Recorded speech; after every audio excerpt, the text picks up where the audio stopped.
Bob, how long have you lived in this neighborhood on the north side of Detroit? 72 years. Sev- In June.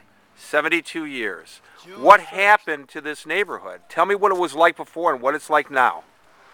This was heaven on earth. This had every amenity a person could ask for. Playgrounds, schools, shoe shop repairs, jobs, whatever you needed, education. Detroit was the center of the universe. This was the arsenal of democracy. This was one of the richest towns in the world. Think about this for a minute. General Motors, Chrysler, and Ford, three of the biggest towns in the world. Highland Park is a city within the city, as is Hamtramck. Highland Park was an all-American city. That's where Ford built the Model A. They had free junior college, and we had just about everything that they had. Now look at Highland Park. Highland Park, it once was an all-American city. Now it's probably one of the worst deprived cities in the country. And Detroit's going the same way, and so are many other metropolises.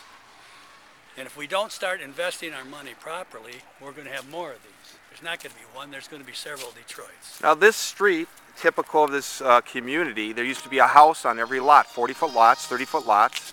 Break. 40-foot lots, 30-foot lots. Right.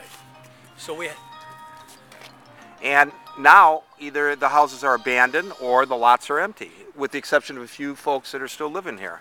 Right. Detroit was a town of about 2 million people in its heyday. Now it's probably 800,000 if that. But just think of every lot here, every 30-foot lot was $1,000 in tax base, which would be cheap. Our tax base is completely eroded. So how can you rebuild the city without tax base? How safe is it to live in a community like this when yours is the only one or two of the houses that are occupied, livable on the street? Safety is a bit of a problem, but the schools are a problem because it's very difficult to send your children through school like this. And by the way, we have one of the most segregated schools systems in the country. So are we going backwards or are we going forwards on civil rights? Sometimes I wonder in the urban environment. And unless we start investing in our communities, as I said before, we're going to have more of this. We can't keep spending our money on war, on prisons, and 1/6 of our budget's on health care. National obesity is a major problem. Dr. Furman, as you know, in New York, he said we're killing ourselves with our knives and forks. And we're also killing ourselves with neglect. I believe we're neglected.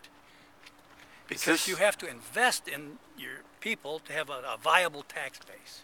Is this city beyond redemption? No, not at all. This city's got everything going for it. If we could just somehow make it click. We've got a waterway. We're an international city. This was the arsenal of democracy. This is the city that won World War II.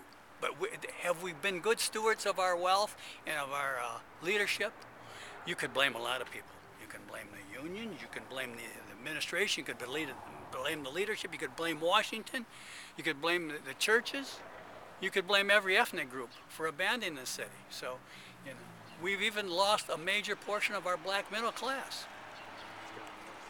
And like I said, we haven't been good stewards of our wealth.